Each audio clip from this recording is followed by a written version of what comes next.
Em,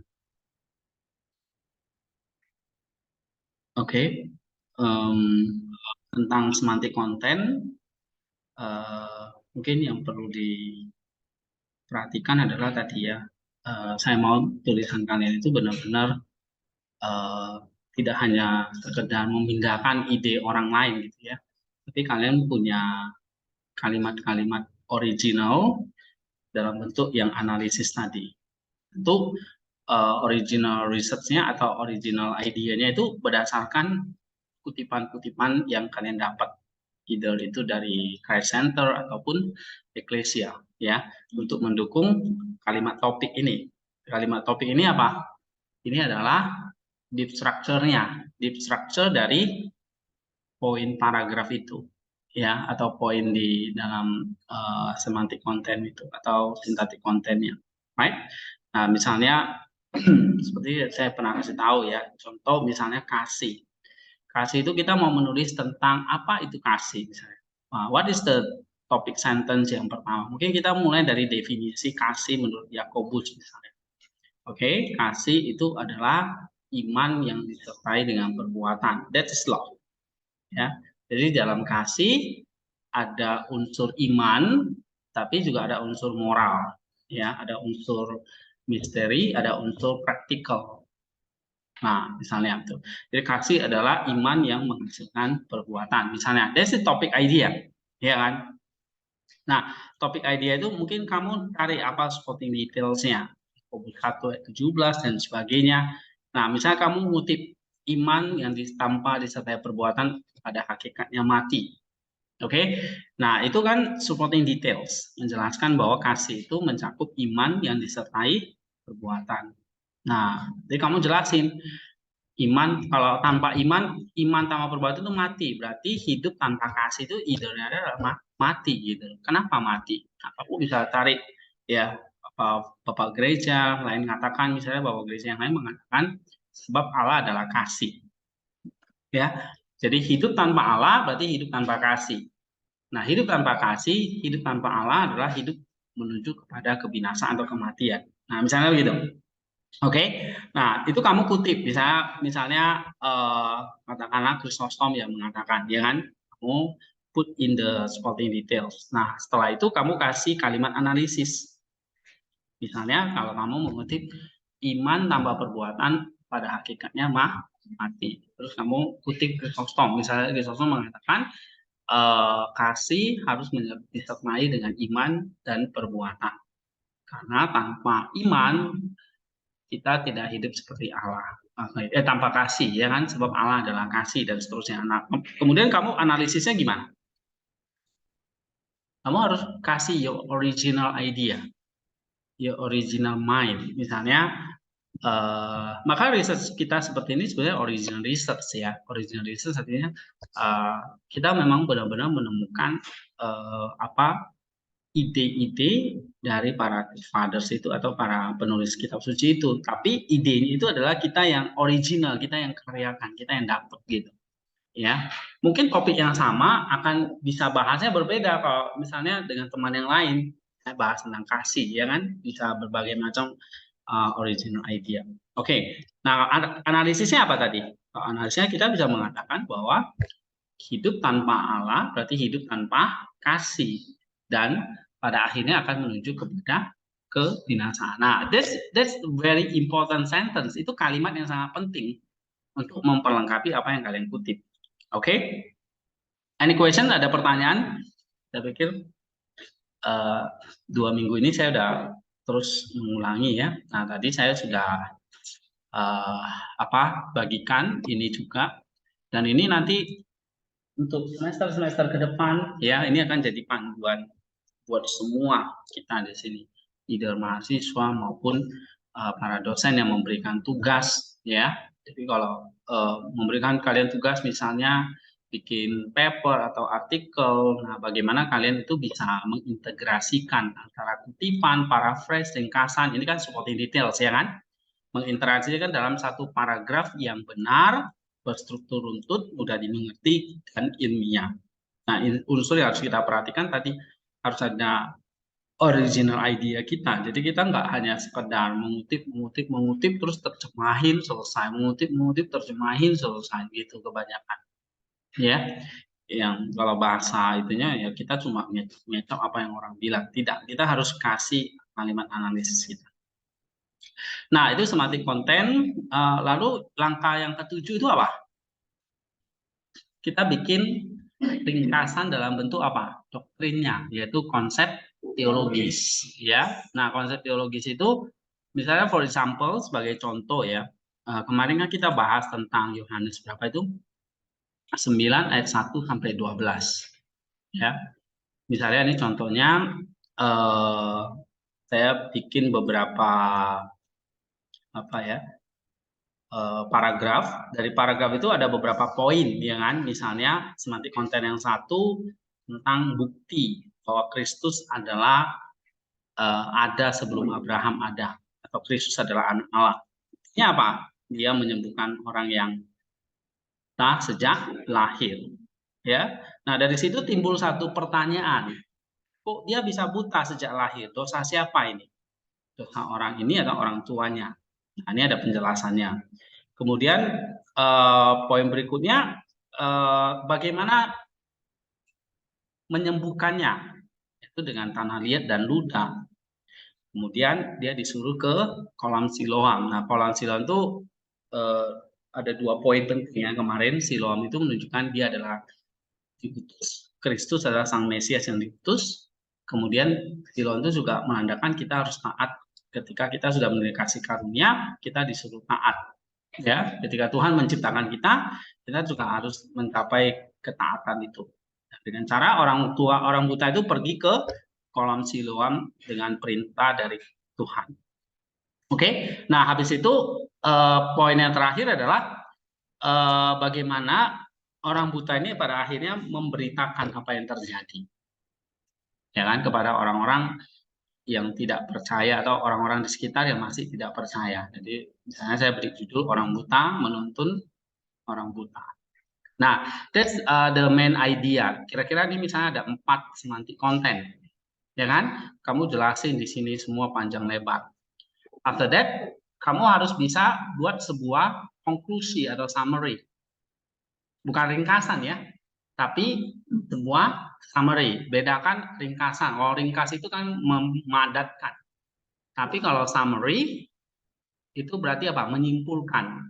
Menyimpulkan itu berarti kamu menarik main idea and then misalnya kayak manusia itu kalau disimpulkan terdiri dari apa? Kepala dan tubuh misalnya gitu kan. Nah, kalau satu tulisanmu misalnya Yohanes 9 ayat 1 sampai 12. What is the conclusion atau main idea-nya?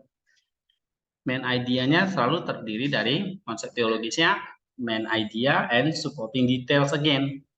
Gitu. Kayak tadi kepala dan tubuh. Kita kalau disimpulkan, kalau dibedah anatominya kan ribet banget ya. Ada jantung, ada tangan dan sebagainya. Belum mata di anatomi. Tapi kalau kita konklusikan ya hanya ada kepala, and then but again gitu. Nah, sebuah teks tulisan juga begitu. What is the main idea-nya? Itu langkah ketujuhnya. Jadi misalnya kalau Yohanes 9 ayat 1 sampai 12, what is the main idea?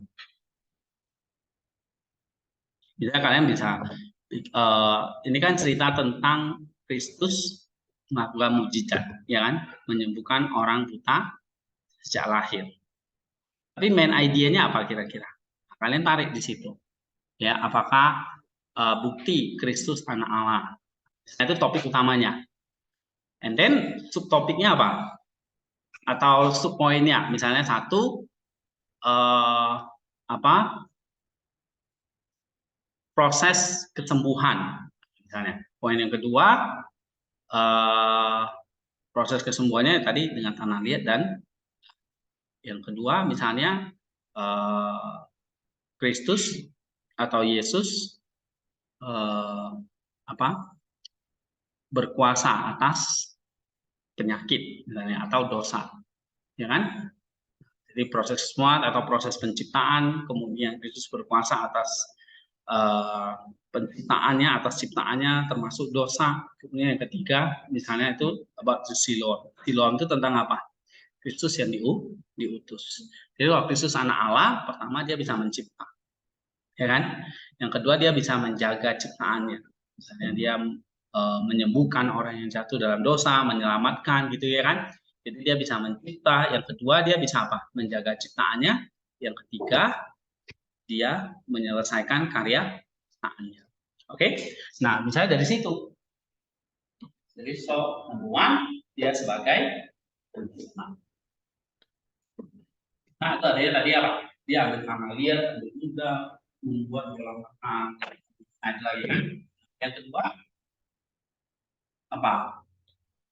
Dia bisa mengatasi dosa, ya kan? Dia bisa mengatasi segala macam penyakit, bahkan kematian. Berarti dia bisa apa? Dia pencipta, berarti dia mencipta ciptaan. Tapi ciptaannya itu dia biarkan nggak? Nggak, dia memelihara.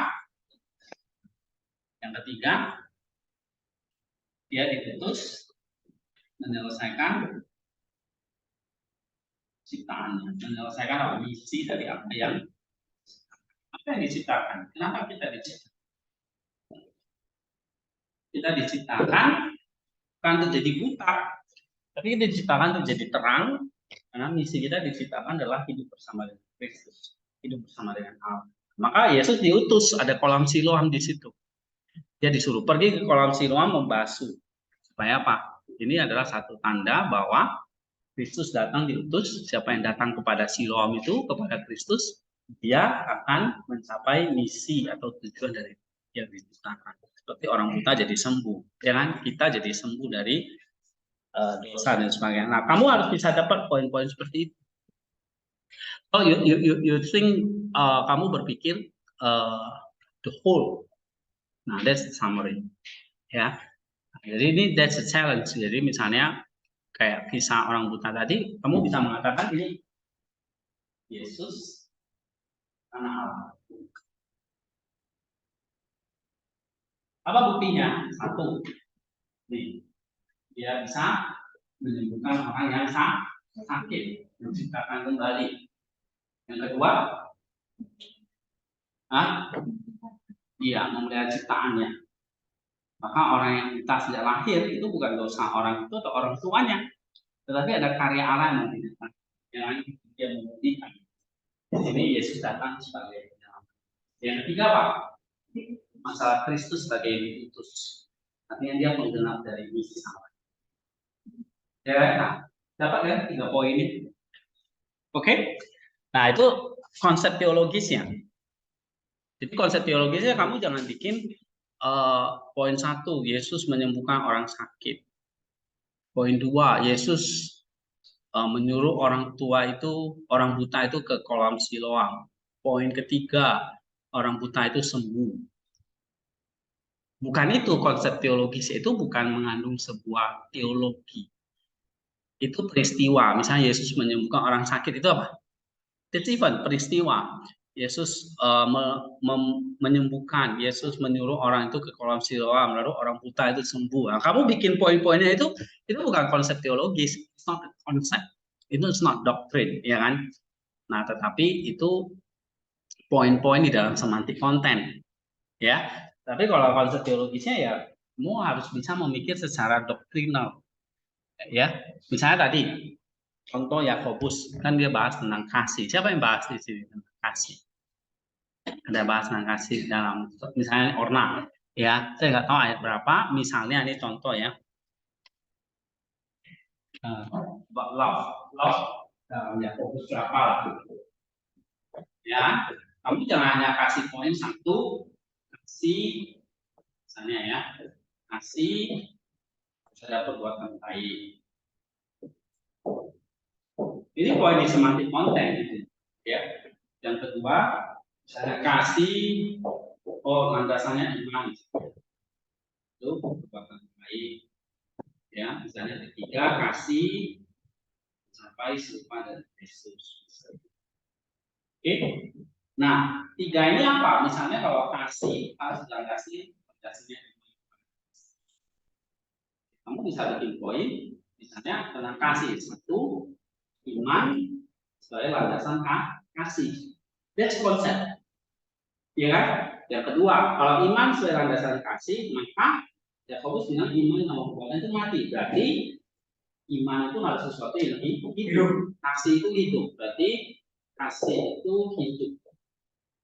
Kasih itu hidup dalam perbuatan. Jadi kalau nggak ada perbuatan, itu mati. Karena dia iman atau perbuatan itu mati gitu. Berarti harus ada sesuatu yang hidup. Nah, itu yang perbuatan. Baru poin ketiga, misalnya kalau mengatakan si ya menjadi the main ultimate. Nah, tujuan utama hidup di dalam iman misalnya. Nah, jadi kata-kata konsep ini akan harus bisa kita menulis konsep teologisnya. Tergantung nanti semantik kontennya apa. Ya, nah ini 3 poin. Oke, dari situ setelah dapat konsep teologisnya, lalu kamu bisa bikin renungkan konsep atau doktrin itu di dalam apa?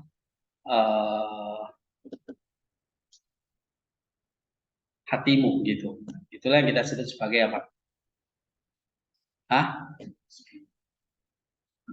Apa? Poin yang ke-8 itu apa?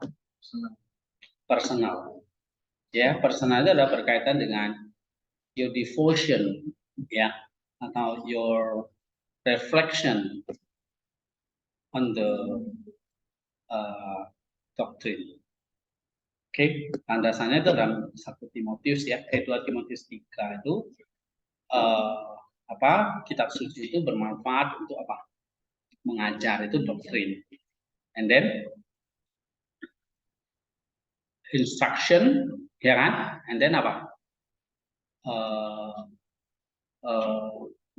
Mengajar, terus memperbaiki kelakuan, correction, and then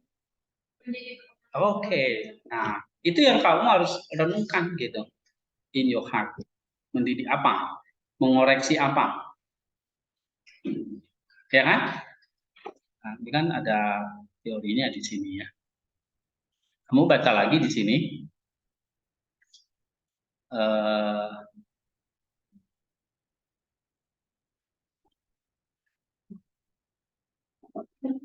Misalnya ini ya.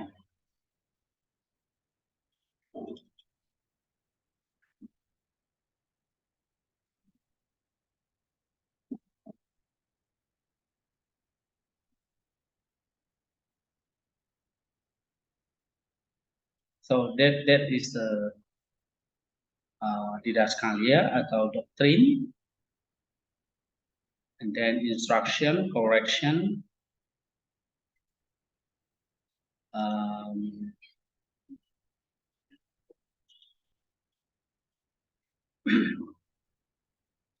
ini ya.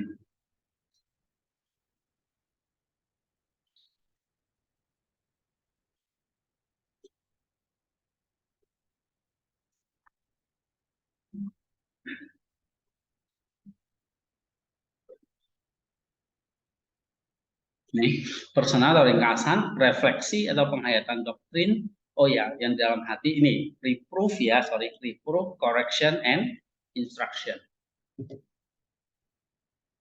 Ya, oke. Nah, misalnya contoh tentang inilah tadi Yohanes 9 ini. Kira-kira apa personalnya? Doktrinnya kita tahu, Kristus sebagai anak Allah. Ya kan? Aku ada sebelum Abraham ada. Jadi ini Kristus adalah sang logos tadi itu. Dia bukan sekedar manusia biasa ini. Dia adalah incarnate God, Allah yang berinkarnasi. Nah, dia kasih bukti orang buta sejak lahir sembuh. Oke?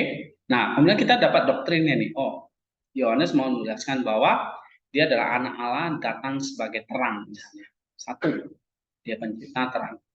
Yang kedua, dia mengatasi segala halangan dosa dan sebagainya. Yang ketiga, dia diutus untuk menyelesaikan misi itu. ya kan? Nah, misalnya, nah, dari situ kamu akan merenungkan apa? Doktrinnya udah dapat kan? And then, coba apa yang akan kamu refleksi di dalam hatimu? Nah, kuncinya ini tadi, reproof, menyerang kesalahan, correction, memperbaiki kelakuan, instruction, mendidik dalam kebenaran, instruction in righteousness. Nah, tentu ini refleksi personal ya. Setiap orang bisa beda-beda. Tapi nanti kalian tulis di dalamnya harus ada reproof, correction, and instruction. Jadi kalau menyerang kesalahan apa ya? Ya kita seperti saya seperti orang buta itu, ya kan? Yang misalnya hidup di dalam kegelapan, di dalam dosa. Nah, apa yang kita perlu perbaiki? Correctionnya. Lihat apa yang terjadi dengan orang buta itu yang sudah sejak lahir. Ya, correction apa, kelakuan apa yang kita harus perbaiki. Gitu. Kita sebagai orang yang buta. Oke. Nah, terus Tuhan mendidik apa? Tuhan mendidik kita apa dalam hal ini? Misalnya, ya kita harus datang ke kolam Siloam itu dan sebagainya ya, misalnya.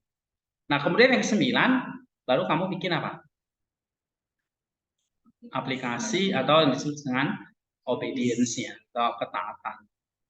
Nah, ini yang kita perlu kerjakan dengan segenap kekuatan kita untuk melakukan good works. Tujuannya adalah menghasilkan satu perbuatan baik. Aplikasinya apa? Misalnya dalam konteks ini. Nah, kita harus mikir. Misalnya apa? Ketaatan apa yang kita kerjakan? Seandainya kita jadi orang buta,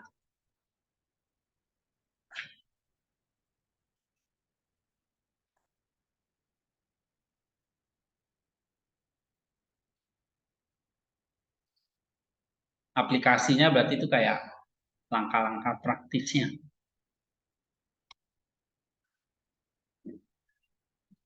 Menunggu Kristus lewat.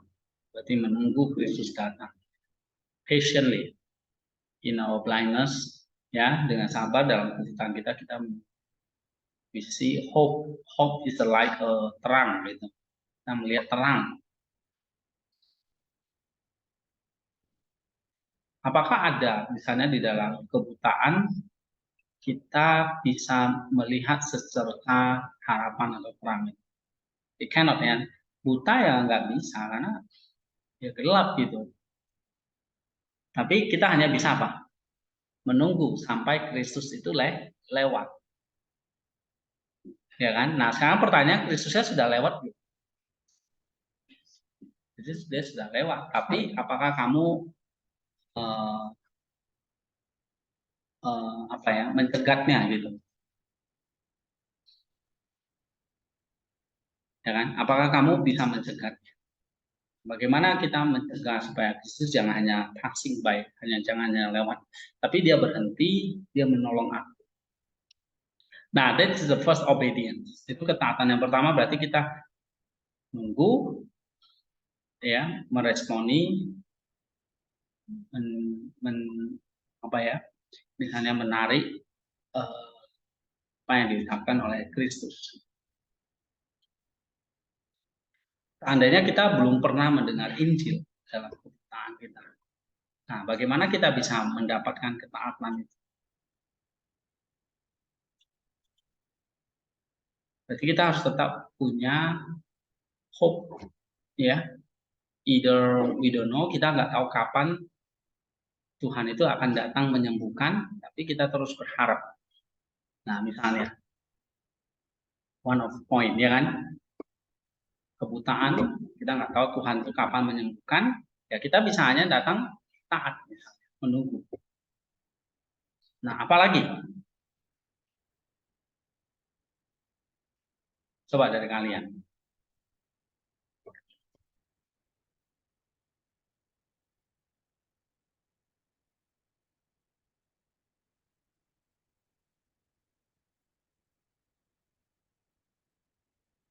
Ya, Coba pikirkan, misalnya tadi ya di kalimat-kalimat di dalam ayat itu. Dia buta sejak lahir, disembuhkan. Nah, misalnya. Karakter apa yang mau diajarkan kepada kita di sini? Patience, menunggu, sabar, taat, menunggu Tuhan datang. Apakah hanya duduk menunggu atau gimana? Nah, kita perlu pikirkan ini ya, aplikasinya. Nah, baru yang ke-10 apa?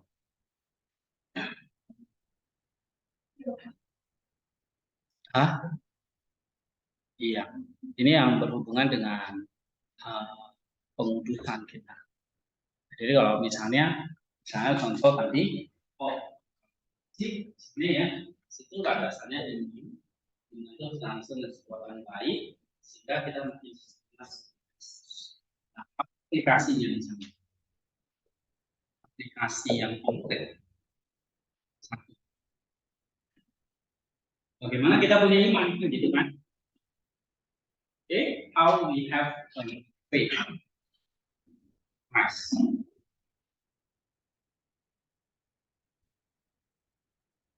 Oke, nah bagaimana kita tetap punya iman kepada Kristus? Nah, ini harus pikirkan langkahnya. Lalu yang kedua, faith is not enough. Iman saja nggak cukup, harus disertai dengan perbuatan. Nah, bagaimana kita bisa mengaplikasikan iman? Pikirkan. Baru yang ketiga, ternyata Tuhan nggak mengajarkan kita cuma jadi kita harus jadi seperti Kristus, seperti Allah. Gimana caranya?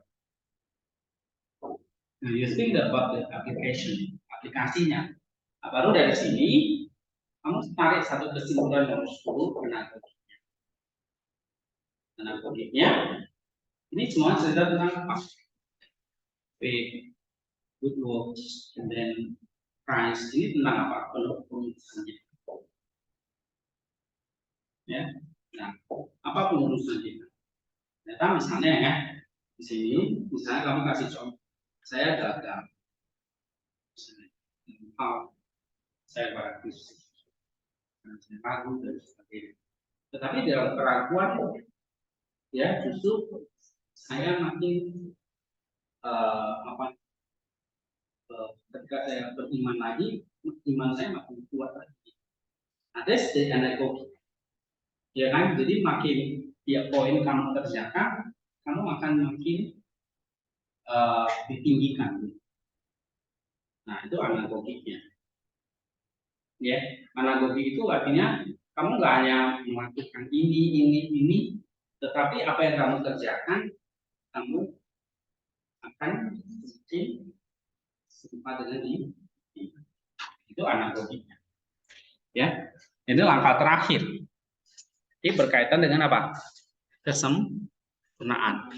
Ya, orang percaya menjadi serupa dengan Kristus atau mencapai kekudusan yang sesungguhnya. Oke, misalnya aplikasi kita disuruh taat. Taatnya adalah misalnya berbuat baik. Itu aplikasi. Contohnya misalnya kita menyisihkan uang kita sebagian dan sebagainya. Ya, ini aplikasi itu boleh dikasih misalnya contoh-contoh yang konkret. Misalnya kalau dalam preaching, dalam khotbah kan kita bisa kasih macam langkah-langkah yang simple. Ya, misalnya contoh aplikasi ini contohnya misalnya gini, misalnya gini ya, misalnya topiknya ini ada tentang, misalnya poinnya kuat menghadapi penderitaan misalnya.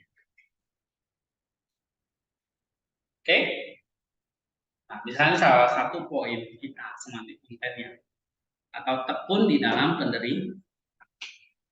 Ini semantik konten. Baru 6 kan? Yang ketujuh misalnya apa? 7 itu kan cerita tentang konsep teologisnya. Oke? Ketekunan menghadapi penderitaan, misalnya menghasilkan seperti ketekunan,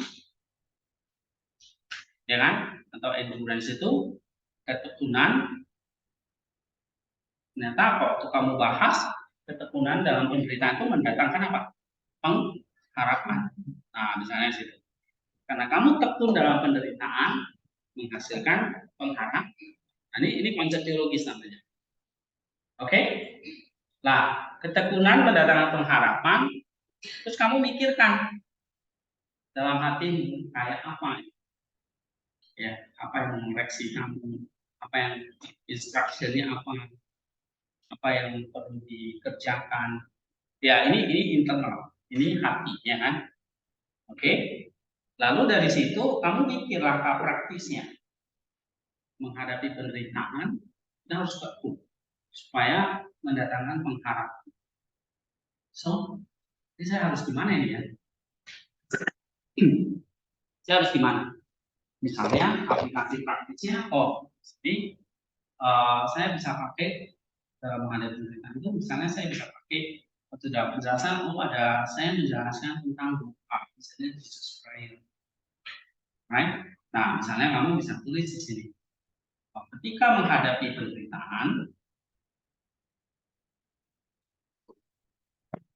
misalnya ya, atau menghadapi cobaan, tekanan dan sebagainya, bisa misalnya please pertama keep your mind peace misalnya. Nah, jaga pikiranmu tetap tenang. Oke, jangan kalut, jangan takut, jangan distract, ya, putus asa dan sebagainya. Keep your mind. Nah, ini kan rules. Gimana kita menghadapi penderitaan kan? Supaya tekun dan benar. Oke, keep your mind. Atau kamu mungkin bisa nambah sambil praktis.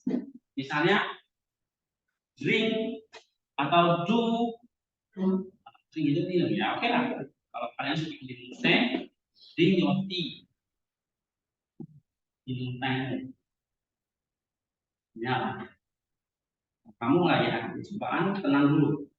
Duduk tenang, ambil kopi, ambil teh, minum dulu. Ya kan? Oke? Okay? And then Jesus prayer. Ucapkan Jesus prayer. Kali. Nah, baru yang ketiga, oke, handle it, atasi. Nah, itu aplikasi yang konkret yang bisa dikerjain. Jadi kalau menghadapi banyak tekanan, cobaan, tapi gak usah marah dulu. Duduk tenang, ambil aja secangkir teh, kopi, kalau nggak ada air putih juga oke. Asal jangan racun. Minum aja. And then kamu berdoa, baru kamu. Nah, itu misalnya contoh kita menghadapi kendali. Jadi jangan cuma hidup doang terus nggak bangkit-bangkit gitu. Tapi kamu berdoa terus kamu. Nah, itu misalnya salah satu contoh aplikasi. Ya.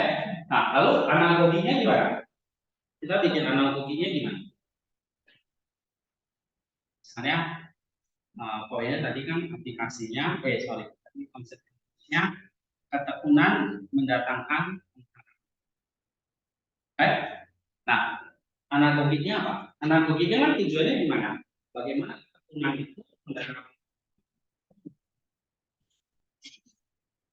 So, kamu akan nulis di sini poin analoginya adalah pengurusan bisa terjadi ketika kita ada di dalam kendali. Oke, jadi kalau tanpa spring, tanpa kita diuji oleh api, kita nggak tahu seberapa kita beraktivitas atau seberapa kita menjadi berputusan itu nggak tahu seberapa kita berhati. Nah, this is the analogic point. Ya, Jadi penderitaan justru mendatangkan keputusan. Apalagi, pokoknya semua ditarik kepada keputusan. Oke? Nah, ada pertanyaan nggak? Jadi nggak bisa membedakan ya, apa dari nomor 7, 8, 9, 10. Ya kan? Oke? Nah, atau misalnya contohnya ini, Yesus adalah terang, atau Yesus adalah sang terang, atau Yesus adalah sang anak Allah. Nah, kalau Yesus sang terang, pertama, dia pencipta. Yang kedua, dia memulihkan yang gelap. Yang ketiga, dia menggenapi apa yang jadi misi Allah, misalnya gitu. Itu poin-poin doktrinalnya. Right? Nah, terus apa yang kamu renungkan? Kalau dia adalah sang terang, apa yang mengoreksi kamu? Apa yang mendidik kamu? Nah, kamu renungkan di dalam hati. Lalu bagaimana kamu mengaplikasikan? Kalau dia adalah terang, dia adalah Siloam, dia adalah sang penyembuh itu, lalu apa yang kita mesti kerjakan? Misalnya, ya kita apa? Yang praktis, yang aplikasi yang kita bisa taati apa? Misalnya buka hatimu, ya kan? Pray, terus apa lagi? Yang simpel, yang bisa dikerjakan. Itu aplikasi. Lalu analogiknya, pengurusannya.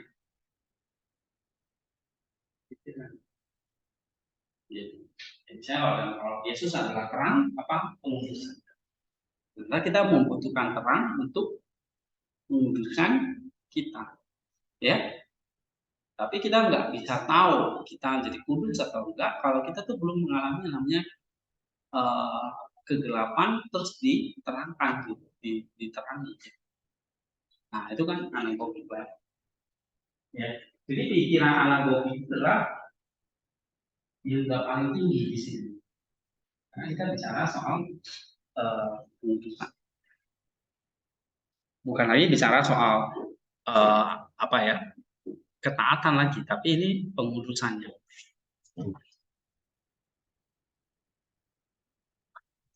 Ya. Nah, jadi di level aplikasi ini kamu bisa kasih tips atau langkah-langkah yang misalnya yang simple ya, yang bisa dikerjakan. Ini saya kira kalau misalnya kamu bisa mengutip juga di tulisan-tulisan kayak ini ya, Maximus ya. Jadi dia banyak hal-hal yang very simple gitu ya. Nah, misalnya nih, berbahagialah ia tidak terbelenggu oleh hal-hal yang fana. Berbahagialah ia mengasihi sesamanya tanpa perbedaan. Ya, terus, nah misalnya nih, dia yang menjaga kekudusan tubuh berarti memprioritaskan Allah. Misalnya gitu. Nah ini adalah kata-kata yang sebetulnya very simple ya kan. Misalnya pengudusan atau di sini poinnya misalnya gini, menjaga kekudusan berarti memprioritaskan Allah. Apa aplikasi kita? Berarti aplikasi kita adalah bagaimana kita menjaga kekudusan tubuh, ya kan? Nah, misalnya poin satu misalnya kamu uh, dari konkretnya apa? Datang serangan atau godaan jahat, kamu cepat-cepat melakukan Jesus Prayer. Nah, itu salah satu aplikasi yang sederhana. Kayak tadi saya kasih contoh, giat menghadapi penderitaan, misalnya, atau menghadapi tekanan. Oke, jaga pikiranmu. Yang kedua, kamu duduk tenang, do the Jesus Prayer. Baru yang ketiga, kamu bangkit atasi masalah. Simple kan?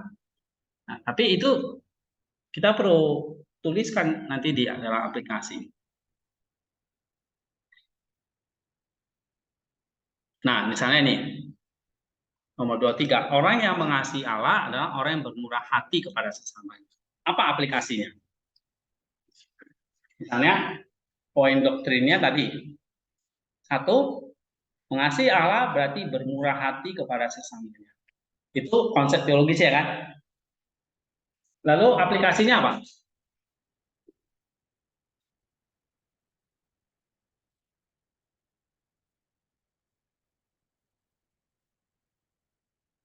Jadi kan saya kasih contoh, misalnya tadi, tekuna mendatangkan pengharapan. Oke, kamu kasih aplikasinya, misalnya, jaga pikiranmu ketika menghadapi penderitaan. Oke, tenang, this is prayer, baru atasi. Nah, itu aplikasinya, ya kan? Nah, kalau misalnya poin ini, orang yang mengasihi Allah adalah orang yang bermurah hati kepada sesama. Ini kan misalnya kan poin teologisnya. Lalu aplikasinya apa? Misalnya kamu bisa tarik bagaimana bermurah hati, right? Ya, mengasihi Allah, simpelnya Maximus mengatakan ya cukup bermurah hati aja, generous to everyone in need. Aplikasinya misalnya apa? Kita menyisihkan sebagian berkat yang Tuhan kasih kepada orang miskin. Simple, ya kan? Yang kedua apa?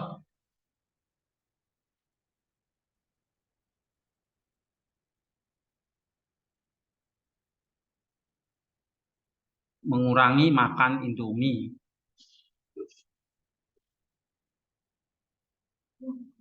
Ya,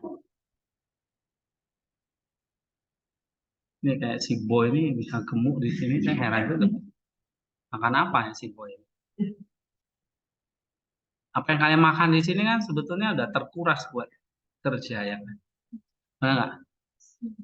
Iya. Jadi kalau bisa gemuk berarti ngemilnya kenceng.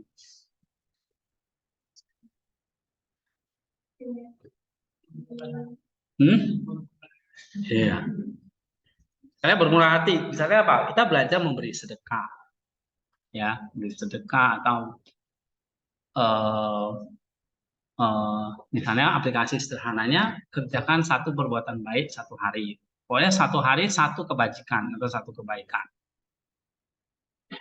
Apa aja dalam satu hari itu. Jangan kamu bikin aplikasi satu hari satu tipuan yang berhasil. Oh, bangga ya kan. Jadi kalau bisa menipu orang, saya merasa hebat gitu ya, pintar. Ya gitu. Enggak kan? Apa misalnya? Mie nenggolan.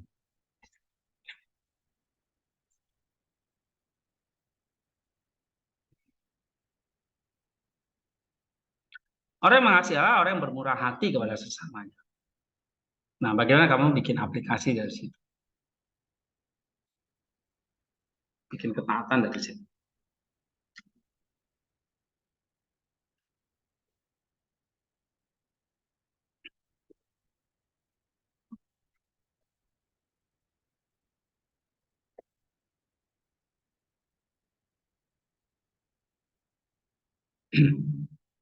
Nggak ada ide. Nih, Riko,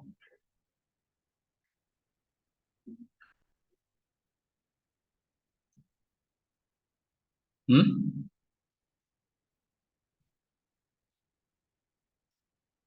Tentang bermurah hati.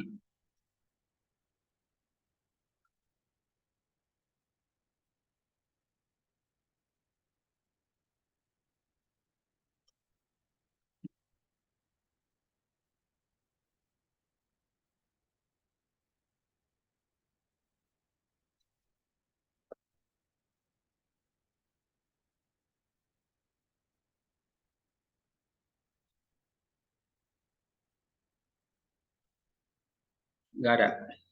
Kita yang nil. 24. Dia memberi sedekah, belajar meneladani Allah, yang tidak membedakan orang baik, orang jahat, adil, tidak adil. Ketika dia menyediakan kebutuhan jasmani manusia. Dia memberi secara merata kepada semua orang sesuai kebutuhan mereka. Meskipun dia lebih memilih orang yang berbudi luhur daripada orang jahat karena kejujuran hatinya. Oke, misalnya ini salah satu poin tentang sedekah. Sedekah kepada siapa saja tanpa membeda-bedakan. Nah, bagaimana kita mengaplikasikan teks ini? Berarti untuk bisa memberikan kita harus punya kan? Kita harus bisa belajar untuk menghemat atau memberi sesuatu dari apa yang kita punya, ya kan? Misalnya harus bisa mengatur keuangan, harus bisa mengatur barangnya, dan sebagainya. Nah, itu aplikasi yang sederhana, ya. Nih, kasih kepada sesama berarti memberi kepada mereka yang membutuhkan, baik itu harta benda ataupun nasihat rohani yang dibutuhkan. Nah, ini kan sebetulnya kayak poin aplikasi sebetulnya, ya kan? Jadi misalnya mengasihi sesama apa? Misalnya ya salah satunya aplikasinya ya kasih kebutuhan apa yang mereka butuhkan, harta benda ataupun nasihat rohani yang dibutuhkan. Oke? Misalnya nih, kasih kepada sesama dibangun di atas kasih kepada Allah sehingga ia akan sanggup menghadapi penderitaan walaupun penderitaan apapun seperti yang dialami oleh Tuhannya. Nah, ini misalnya kita gimana nih? Kasih kepada sesama dibangun atas kasih kepada Allah. Jadi mengasihi Allah untuk mengasihi sesama misalnya di sini. Sehingga ketika kamu punya kasih Allah itu, ya kamu bisa menghadapi apapun penderitaannya. Kenapa? Karena seperti yang dialami oleh Tuhan, dia punya kasih, maka dia bisa mengatasi semua penderitaan. Ya kan? Gitu. Tapi ini jangan hanya jadi jargon, jangan hanya jadi konsep pikiran. Tapi bagaimana itu bisa jadi satu apa tadi ya? Dibilang kekuatan ya. Sih. Di sini tadi dikasih tahu itu adalah aplikasi itu adalah satu ketaatan yang dikerjakan dengan segenap kekuatan. Misalnya dalam Matius itu dengan kasihlah Allahmu dengan segenap jiwamu, dengan segenap hatimu, dengan segenap pikiranmu, tapi juga apa? Dengan segenap kekuatanmu. Nah, kekuatan ini bicara tentang apa? Segala effort, segala daya upaya kita termasuk itu perbuatan kita. Ya. Nah, misalnya ada teks seperti ini. Itu kasih sanggup menghadapi penderitaan. Ya kan? Kasih kepada sesama dibangun di atas kasih Allah sanggup menghadapi penderitaan. Nah, misalnya apa aplikasinya?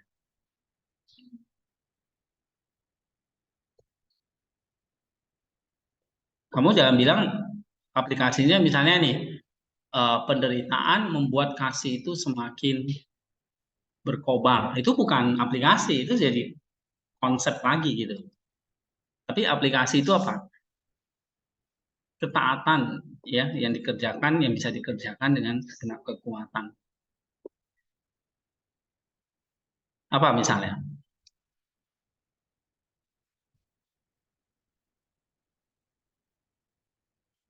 Atau misalnya 29 nih, penting bagi kita memotong jalan pikiran jahat seperti ketika kita direndahkan atau dihina. Dengan demikian kita tetap di dalam kasih dan terhindar dari kebencian. Nah, berarti ini kan sebetulnya kayak nasihat ya. Bagaimana mengatasi pikiran jahat. Atau bagaimana mengatasi ketika kamu direndahkan, dihina. Nah, Maximus kasih satu aplikasi ya. Jadi kamu bisa baca buku-buku ini ya. Ini kasih tips-tips yang sebetulnya simple ya. Dia bilang, ya udah kamu potong pikiran jahatmu. Jangan sampai itu melebar kemana-mana. Kayak pikiran jahat itu kan kayak kanker ya, sel kanker. Jika dibiarkan menggerogoti tubuh kita. Nah, sama kayak pikiran jahat tadi, kamu harus potong. Sehingga kamu terhindar dari kebencian. Jadi kalau ada sampai kebencian, itu karena dari pikiran jahat. Kebencian itu kan nafsu jahat. Nafsu itu timbul dari apa? Dari thought, nih, pikiran-pikiran atau logisme yang jahat. Nah, Maximus bilang, kamu harus apa? Kamu harus apa? Potong. Guard against. Guard against itu artinya ya kamu potong, kamu lawan gitu. Ya kan? Nah, misalnya mau lebih praktis lagi, gimana cara melawan pikiran jahat? Nah, salah satu misalnya kalau kalian baca, ada tuh banyak ya cara-caranya ya. Misalnya di dalam psikologi, di dalam filsafat, ya. Dia katakan misalnya, kalau kamu lagi di pikiran jahat, itu kamu harus ungkapkan dalam bentuk tulisan. Tulis saja apa yang kamu pikirkan. Tapi kamu tuangkan dalam tulisan itu. Jangan kamu tuangkan di dalam pahitan dan kebencian atau kepada sesamamu. Di dalam tulisan. Tulis saja apanya. Habis itu kamu sudah tenang, udah kamu boleh simpan atau kamu bakar dan sebagainya gitu. Ya, kalau kamu masuk di dalam kotak, namanya kotak ilustrasi kemarin ya, dalam kotak misalnya. Oke, nah nanti kamu timbang misalnya mana yang lebih berat ya. Nah, salah satu misalnya dalam ilmu psikologi itu ngajarkan kita ya, ada pikiran jahat kamu tuangkan dalam bentuk tulisan misalnya, tulis saja. Oke, jadi lampiaskan di situ. Atau apa ya? Bagaimana memotong pikiran jahat? Cepat-cepat kamu melakukan Jesus prayer misalnya. Nah, dan sebagainya. Itu very practical ya.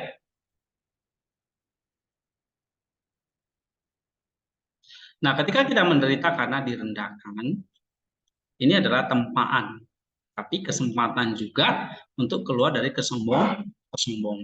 Jadi kalau kamu direndahkan, sebetulnya ini kesempatan kamu untuk tidak sombong, right? Nah, ya kan? Ini kan yang sebetulnya praktis gitu. Jadi kalau kamu direndahkan, apa aplikasinya? Ketika kamu dihina gitu, apa yang kamu bisa kerjakan? Ya hina balik gitu kan? Kan nggak gitu kan? Ya, ketika digosipi ya gosip balik kan. Tapi Mas Yunus mengatakan apa? Kamu ketika kamu direndahkan, dihina dan sebagainya, ya kamu pikir, kamu akan mengatakan ini kesempatan bagi aku keluar dari kesombongan atau kebanggaan diri yang tinggi. Ya kan? Nah, bagaimana kita keluar dari kesombongan? Nah, salah satu misalnya bagus ya kalau kamu pernah baca buku apa itu Stoic Philosophy ya, atau filosofi apalah gitu ya, ada berbau Stoik itu dia katakan manusia itu nggak boleh sombong karena apa? Kamu lihat, kamu coba naik ke gedung yang tinggi sekali, kamu lihat ke bawah, ya kita itu kayak seperti bangunan yang tinggi, mobil yang mewah itu kelihatan kecil banget, right? Atau kamu misalnya naik pesawat, kamu lihat dari atas, lihat, iya, yeah, gak ada apa-apanya ini ternyata, ya, gitu. Begitu Tuhan mau ngambil, mau kasih bencana apa segala macam, habis kita. Oke, okay? So think big. Jadi kalau kita supaya kita tidak sombong, kita harus apa? Berpikir besar. Jadi suara mati example, satu contoh ya. Nah, kamu bisa pakai yang lain. Nah, saya anjurkan kalian tuh baca Filokalia. Karena di situ teks-teks yang very simple dan practical sebetulnya. Ya, saya 31. Memikirkan api saja tidak membuat kita dihangatkan oleh panas api. Sama seperti iman tambah perbuatan tidak membuat jiwa kita dihangatkan oleh api ilahi atau terang ilahi. Nah, ini kan very simple ya. Jadi kalau misalnya di sini, eh, kamu bagaimana kita menghadapi penderitaan? Ya, kita jangan berkutat pada namanya pikiran yang menderita. Tapi bagaimana kamu mikir, oh justru dengan penderitaan, jiwaku dihangatkan oleh pengharapan. Karena dengan penderitaan kita berharap kepada pertolongan Tuhan kan? Nah, dengan pengharapan itu kita dihangatkan oleh terang ilahi. Nah, ini kata Maximus ya. Nih, misalnya nih, nus yang suci atau kudus adalah nus yang telah diterangi oleh cahaya ilahi.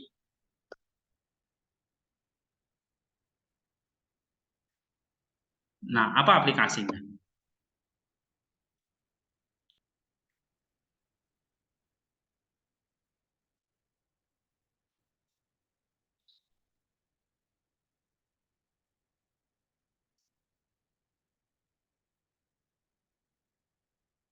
Hmm?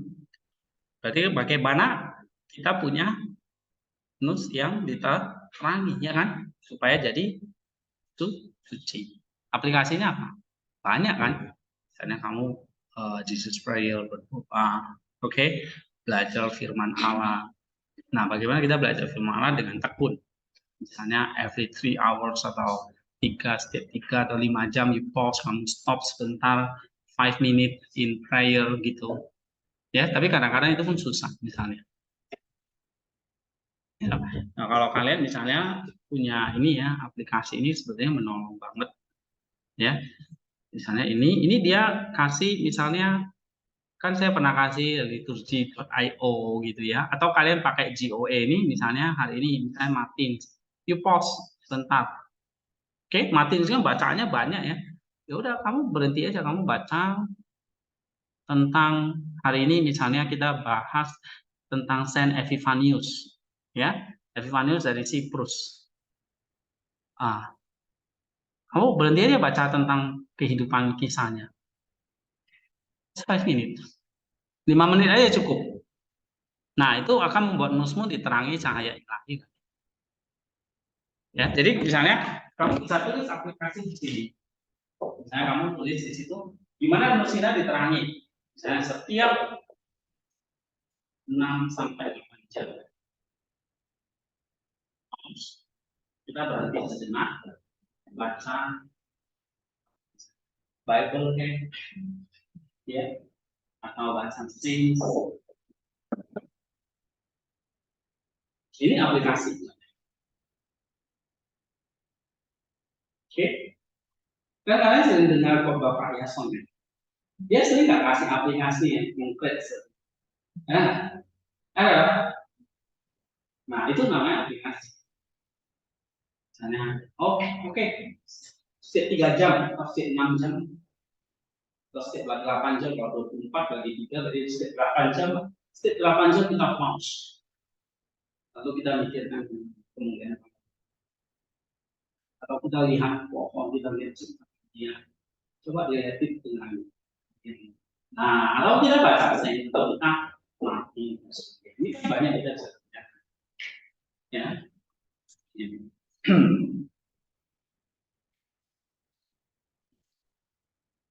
Oke, nah ini salah satu kita punya aplikasi.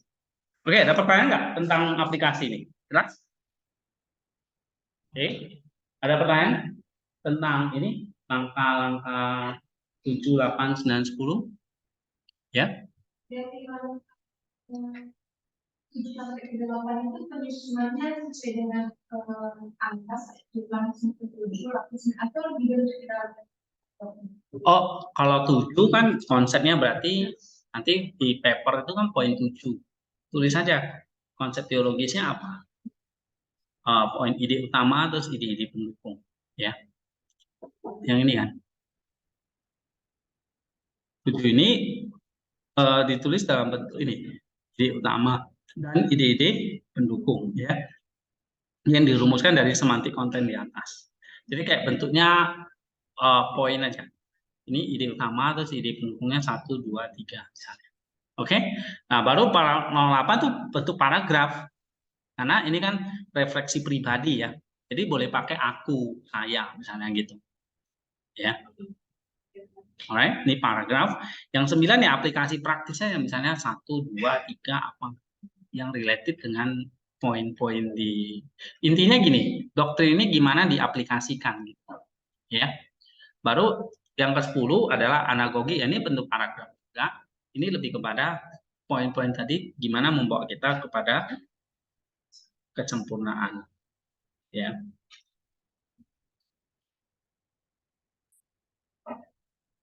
Ada pertanyaan lain?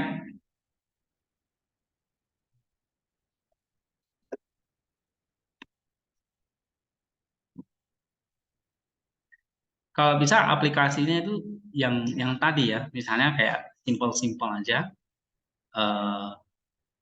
Ya, bisa ambil juga misalnya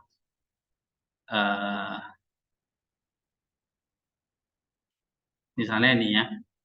Maksudnya tulisnya very simple. Ini contoh-contoh ya. Ia yang telah tekun memperoleh buah kasih tidak akan pernah berhenti mengasihi. meskipun ia ditimpa ribuan. Dia kasih contoh Stefanus, murid Kristus, orang-orang kudus sepanjang sejarah. Seperti Stefanus meyakinkan ia akan kebenaran ini. Apalagi Tuhan sendiri juga berdoa untuk para pembunuhnya dan meminta Bapa untuk mengampuni mereka karena mereka tidak tahu apa yang mereka lakukan. Right?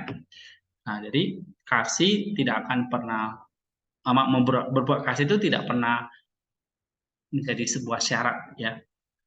Tuhan, kalau saya mengasihi syaratnya ini. No, kasih itu nggak pernah bersyarat tanpa, oh Tuhan kalau saya berkasih ketika saya baik-baik saja, kalau nggak baik saya nggak bisa, nggak. So that is not any condition, ya. Love without condition, seperti Stefanus. Nah, gimana nih kita melakukannya? Ya kan? Misalnya ya kita butuh kasih karunia Allah, gitu. Ya kan? Jika kasih itu panjang sabar dan murah hati, maka ia yang suka bertengkar dan jelas-jelas mengasingkan diri dari kasih. Jadi kalau kalian suka bertengkar, jelas nggak punya kasih. Nah, kasih itu panjang sabar dan murah hati. Ya. Dan ia yang asing dari kasih, ia asingkan dari Allah, sebab Allah adalah kasih. Dan tanpa perbuatan kasih sama seperti iman si iblis yang tidak akan menyelamatkan kita.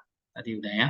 Kita harus secara aktif terus mengasihi dalam kesabaran terhadap sesama dengan tulus menginginkan kebaikannya dan memakai harta benda kita secara benar dan jujur. Jadi salah satu perbuatan kasih itu misalnya ya bagaimana kita memakai harta benda kita secara benar dan jujur. Ya. Jadi jangan memakai barang orang yang bukan barangmu, jangan menginginkan barang orang lain. Itu kan salah satu perbuatan kita mengasihi. Misalnya ya, memakai harta benda dengan jujur. Ia mengasihi Allah tidak akan kesusahan ditertekan oleh siapapun karena hal yang banyak.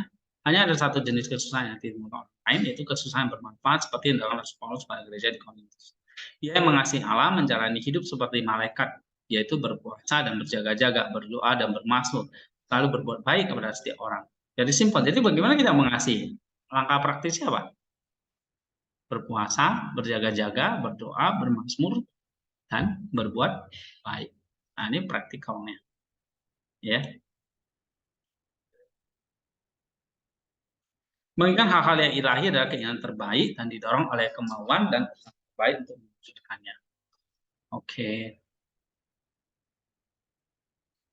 Jagalah dirimu supaya jangan kejahatan memisahkan kamu dari saudaramu, berusahalah berdamai dengan dia tanpa menunda, supaya kamu tidak menyimpang dari perintah kasih. Nah, misalnya gitu. Jadi misalnya berusahalah berdamai dengan dia tanpa menunda-nunda. Apa aplikasi yang kita bisa kerjakan? Aplikasinya kalau ada masalah langsung selesaikan. Ya kan? Jangan ditunda-tunda.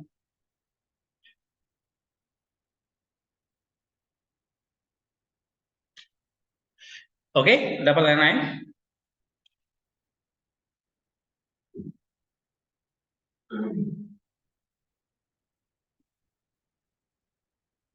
Jadi salah satu aplikasi yang sama ini saya ajarin sama kalian adalah ini kalian kerjakan model kayak gini gitu. Kamu baca, kutip, kamu bikin apa ya semacam short reflection atau kamu bikin ringkasannya gitu. Nah, sehingga coba tekun kerjain, tulis gitu ya. Mulai misalnya salah satu scene aja. Either itu Maximus atau yang gampang misalnya yang gampang dimengerti itu misalnya Hesychios itu gampang ya. Nelos itu oke, Diadokos itu very simple mereka, practical ya. Tapi kalau kamu baca misalnya kayak Palamas, Saint Simeon itu memang berat-berat ya. Yang praktis-praktis ini memang banyak ya. Di sini misalnya ini ada Maximus, ada Talasius itu mudah, Abah Filimon itu mudah, Teknotos itu mudah. Jadi volume 2 itu banyak mudah-mudah. Theodorus itu gampang. Caranya misalnya gimana Pak kita supaya bisa tetap hati itu bisa tetap diterangi oleh Allah. Nah, salah satu yang saya kerjakan adalah konsisten baca ini. Ya, konsisten. Kamu baca misalnya satu hari ya satu poin misalnya. Kamu baca, kamu bisa terjemahin, kamu ringkas. Nah, gitu. Ya. Nah, sampai ini ada berapa poin? Misalnya a century. Century itu berarti poinnya 100. Century itu kan artinya 100. Jadi 100 teks tentang spiritual. Poin 1. Nah, konsisten satu hari 1 atau 2 atau 3 gitu. Ya. Nah, misalnya ini. Marilah kita mengikat diri kita dengan kekuatan untuk menggenapi firman perintah Allah. Sehingga kita bisa memutuskan gitu ya jaringan atau nafsu-nafsu jahat, oke, yang menghancurkan jiwa kita. Nah, sehingga kita tidak seperti pohon ara itu yang ditebang, ya, karena Kristus berkata siapapun yang tidak menghasilkan buah akan dibakar. Matius 3 ayat 10. Nah, baca ini kan mengingatkan kita kan tentang Matius, tentang Lukas tadi, tentang perkataan Kristus. Berarti di sini kita diajarin untuk apa? Mari kita dengan segenap kekuatan menaati perintah gitu. Oke? Nah, ini kata siapa ini? Theodoros. Kamu copy, terus kamu bikin apa? Kalau kamu suka memparaphrase, kamu paraphrase. Kalau kamu mau meringkas, ringkas. Kamu mau terjemahin gitu. Ya. Nah, ini salah satu aplikasi praktis yang bisa kalian kerjakan. Ya. Nah, ini saya udah kerjain. Nanti saya kasih kalian deh. Ini udah punya belum? Nah, ini yang 400 teks tentang kasih. Ya. Tapi kalau udah punya ya mesti dibaca, jangan cuma disimpan.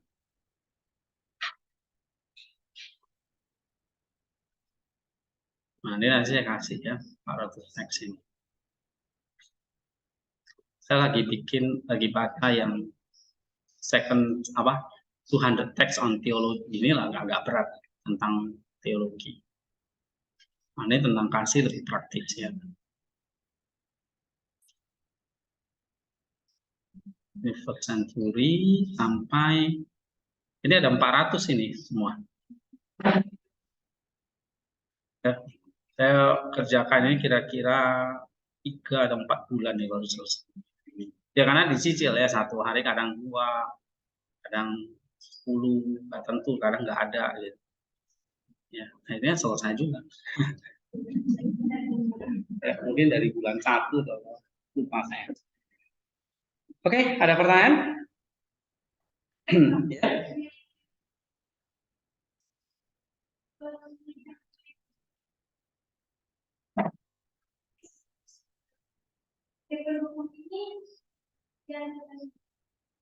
Dari penjelasan teks-teks tadi dari semantik kontennya. Jadi jangan bentuk poin aplikasi ya, bedakan konsep itu kan bentuknya konsep teologis, ide-ide teologis dari semantik konten di atas. Kan semantik kontennya kan ada berapa poin, misalnya 3 poin. Nah, dari 3 poin itu kamu dapat konsepnya apa tentang teologis tadi.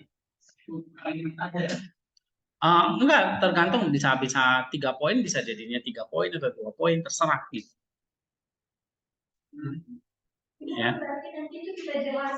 Enggak, jangan jelasin lagi. Misalnya tadi kan contohnya gini, waktu Yesus menyembuhkan orang buta itu kan semantik konten yang pertama kan tadi ya, Yesus menyembuhkan dengan tanah liat dan buta. Terus ada pertanyaan dari Pak David, lalu dia pergi ke kolam Siloam, kan gitu kan? Itu kan poin-poin konten dia, semantik kontennya. Nah, tapi waktu kamu bikin konsep teologisnya, jangan kamu mengatakan misalnya, oh poin 1 Yesus anak Allah, poin 1 Yesus menyembuhkan loh. Ini kayak di semantik konten lagi gitu loh. Ngerti gak? Tapi kamu tarik apa kalau Yesus menyembuhkan orang buta itu teologis, makna teologis tadi. Oh, dia sebagai sang benar-benaran. Saya kamu tulis di sini Yesus sebagai orang sejati. Kenapa? Karena dia menyembuhkan orang buta. Jadi maksud saya, ya, misalnya dia menyuruh orang itu ke kolam Siloam. Apa konsep teologis? Kalau waktu kamu dari semacam itu, kamu dapat itu baca sih itu kamu dapat. Apa? Kalau dia menyuruh orang itu ke kolam Siloam. Oh, berarti Yesus sebagai Allah yang diutus atau sang anak yang diutus Bapa messenger. Nah, itu maknanya. Ya kan? Terus Yesus menyembuhkan dengan tangan liat dan lidahnya. Apa konsepnya? Nah, Yesus sebagai pencipta.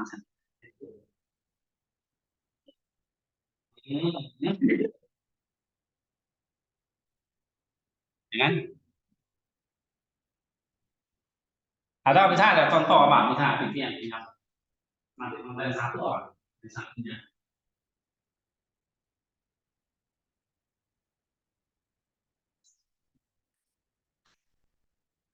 Oh banyak. Oh iya boleh.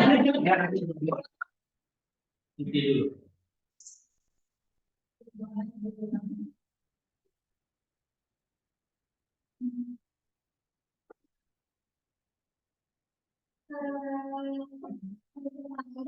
Apakah gunanya sudah tidak? Apakah sebenarnya berlaku jika orang yang memiliki iman tetapi tidak memiliki kekuatan? Oke, apa gunanya ketika dia punya iman tapi nggak kuat? Oke, ini jelasin. Sebenarnya poinnya apa? Poin utamanya secara teologis. Iman. Oke, iman disertai Perbuatan. karena ini konsep teologis. Oke. Tahu misalnya iman itu mencakup bukan hanya ya, tapi juga yang saya itu di nanti iman mencakup percaya dan perbuatan. Itu kan konsepnya. Ini awal ya, ini contoh ya, karena saya jadi poin keduanya apa? Teman-teman dulu. Apakah iman Tidak apa iman dia tanpa bukan tadi ya. Tapi ya keselamatan itu harus timbul dari iman yang disertai konsep teologis makanya. Oke? Kita keselamatan dilandasi oleh iman. Iman yang itu tadi kan tidak berubah. Poin 3 ada. jika seorang saudara sebagai Tuhan dan salah seorang yang pergilah dengan tenang, kenyang dan dirinya, tapi tidak memberikan kepada mereka. Nah, tapi itu apa? Sebetulnya poin yang pentingnya menceritakan. Dia cuma memberikan pikirannya, tidak kita. Jadi iman itu hanya oke, jadi iman perlu dipelajari karena ini perlu dikaji. Iman itu bukan hanya konsep, tetapi juga praksis, ya kan? Bukan teori tapi praksis. Itu kan bisa, ya. Itu contohnya. Kamu apa? Sudah kamu.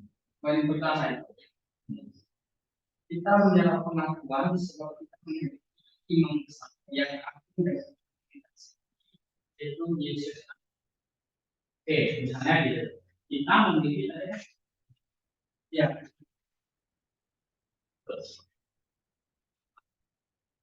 Sebab kita memiliki iman besar yang agung yang telah melintasi langit.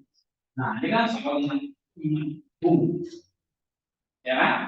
Misalnya kalau bisa bikin poin, Kristus imam agung yang misalnya melintasi langit itu apa itu? Atau imam agung yang sejati atau imam agung yang terakhir, imam agung yang lebih mulia ketimbang imam agung yang lain misalnya. Nah, kamu jangan mana? Yesus dalam itu that's point. Ya kan? Kedua, kita memilih imam besar yang tidak hanya sanggup bersifat dengan tetapi dia juga dicobai sama Yesus. Nah, ini imam agung yang bagaimana? Imam agung yang bukan hanya dia, tapi juga tinggal. Berarti dia imam agung yang imanen, imam agung yang berempati. Ya, nah kamu bisa ambil misalnya kata-kata dari Patterson. Intinya kamu konsep itu kamu ringkas misalnya dari penjelasan yang beberapa gitu. Coba ringkas satu poinnya. Ya, tadi contoh Yesus mencipta yang menyembuhkan orang buta tadi, tangan dia dan kamu jangan bikin konsepnya Yesus memakai tangan dia menyembuhkan orang buta. Cuma gitu, itu bukan konsep teologis. Semua mengatakan bahwa Yesus sebagai sang pencipta. Dia bukan hanya sang terang ya, tapi sang pencipta. Itu konsep teologis. Tahu dari mana Pak? Ya karena tadi udah baca, udah jelasin kan di semantik konten. Makanya saya tahu gitu. Karena udah baca komentar, udah nulis. Nanti kalau kalian udah jelasin, nanti pasti tahu. Ya. Oke, ada lagi poinnya? Ada. Satu lagi apa? Mari kita datang dengan penuh keberanian pada dunia.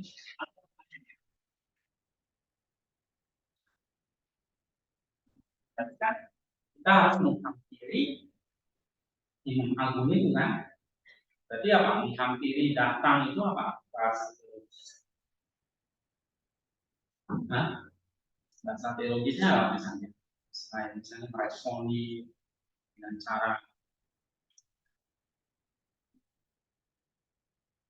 nah itu imam agung itu atau kita harus meresponi ya mendatangi sang imam agung. Ya. Jadi boleh pakai istilah-istilah nanti kalau di yang tepat ya, yang kalian baca itu bisa jadi teologis.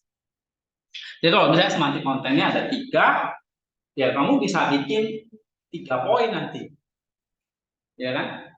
Gitu. Nah, karena nanti dari 3 poin itu kamu summary jadi 1 poin utamanya apa? Misalnya kalau di sini ya, Yesus itu pencipta, Yesus itu terang, Yesus itu sang diutus. Jadi 3 ini saya bisa mengatakan Yesus adalah anak Allah. Ya, anak Allah sebagai pencipta, sebagai sang terang yang memulihkan kegelapan dan sebagai sang Mesias yang diutus. Kan gitu. Yang diambil dari kisah Yohanes 9. Ya kan? Oke, ada pertanyaan? Poin semantik itu timbul di poin sintaktik. Iya. Semantik konten itu adalah poin dari sintaktik konten. Berarti kalau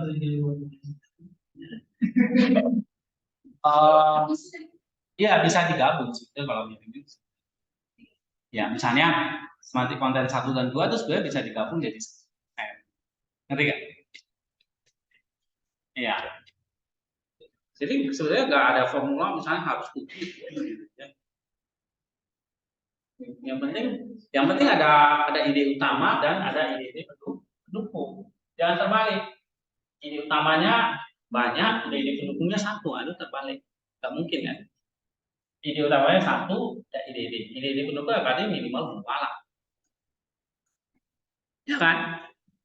Gitu. Namanya kalau ide utamanya 1, ide pendukungnya minimal berapa? Masa satu? Minimal dua kan? Satu ya bukan ide pendukung namanya. Itu ide utama. Alright, apa lagi? Oke, hari ini terakhir ya. Minggu depan mungkin kita udah nggak masuk lagi. Ya.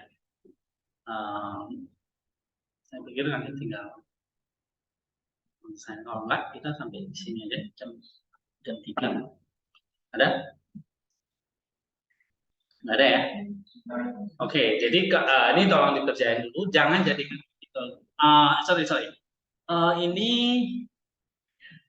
saya udah suruh artikel jurnalnya belum langsung ya? Belum ya? Masih papernya aja kan? Ya, ini papernya. Tanggal berapa terakhir? 12.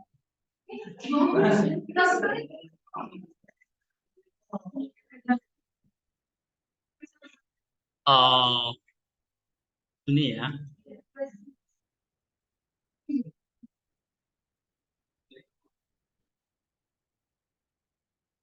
Ini kan kalian sudah mulai nyicil kan sampai poin berapa harusnya hari ini?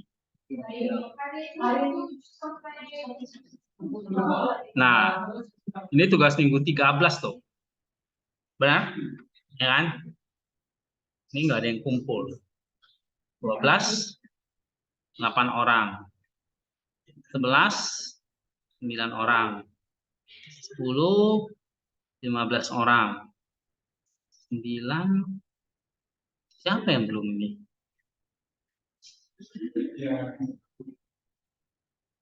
Kita, Reinhard, Rosmini, wah, Yemima. Yemima ini ya. Mau saya tarik panjang nggak? Oke. Deadline berarti tanggal 2 Juni. Udah dekat.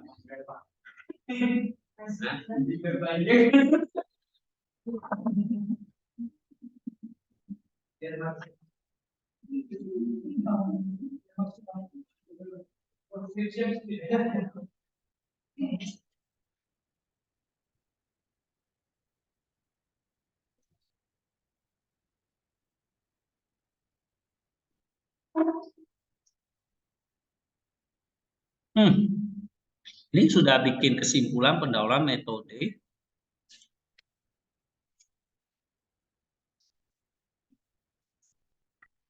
Ini 7 dan 10 selesai hari ini. Baru 14. Oke lah, 14, 15, 16.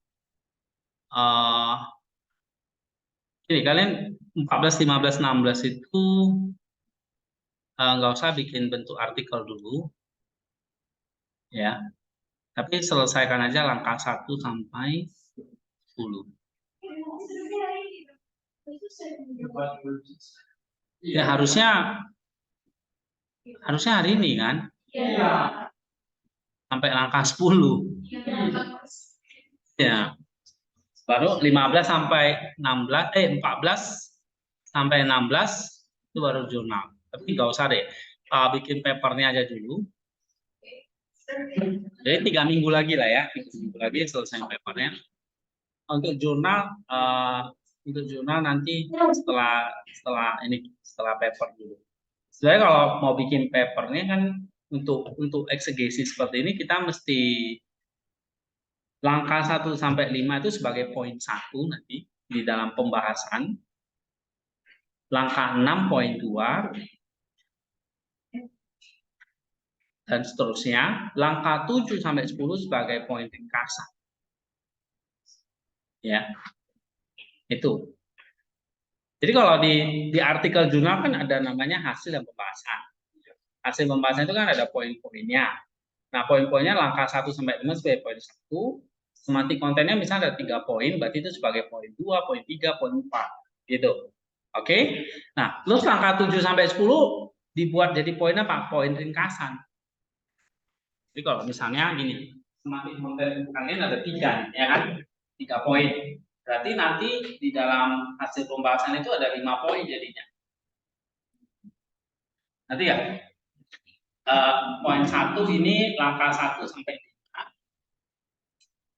Poin 2, 3, 4 ini yang disemati poin 10. Poin 5 ringkasan. Ringkasan itu yang angka 7 sampai 10. 2, 3, 4 ini angka 6. 1 sampai 5 poin 1. Poin 2, 3, 4 semati konten yang angka 6 ini. Terus ringkasannya poin 7 sampai 10. Nah itu gampang tinggal ubahnya. Ya toh? Baru nanti bikin kesimpulan pendahuluan metode kan udah tahu. Habis itu tinggal diedit, jadikan template, mudah selesai. Ya, tapi itu nanti aja. Berarti kita sepakat kan ujiannya ujiannya kan di 26 ya. Saya harusnya kumpulnya di 26, tapi saya pikir saya tambah 1 minggu jadi tanggal 2 Juni. Ini belum saya koreksi loh. Saya koreksi kan ya anu sih ya. Bisa cepat bisa lambat sih ya. Tergantung mood saya lah. Ya. Oke, tapi harusnya sih nanti semua bisa inilah. Kayak kemarin mana paper mana itu yang semester lalu itu ya kan udah pada submit kan. Oke. Ya semoga di bulan Juni ini nanti bisa pada, saya targetnya bulan Juni itu nanti semua bisa submit ya. Karena untuk submit itu kan kita perlu waktu untuk cari template-nya lagi, terus edit sesuai template, submit gitu ya. Makanya nanti Juni itu kita selesaikan. Saya lihat banyak mata kuliah yang artikel ya. Nanti paling enggak misalnya bulan Juli kalian yang skripsi sudah tinggal lanjut skripsi gitu. Nanti kan yang Juni itu artikelnya itu udah bisa ready di submit. Oke, kira-kira gitu ya. Mari kita berdoa. Ada pertanyaan nih, Renhat Dita Marosmini? Belum ada, Pak.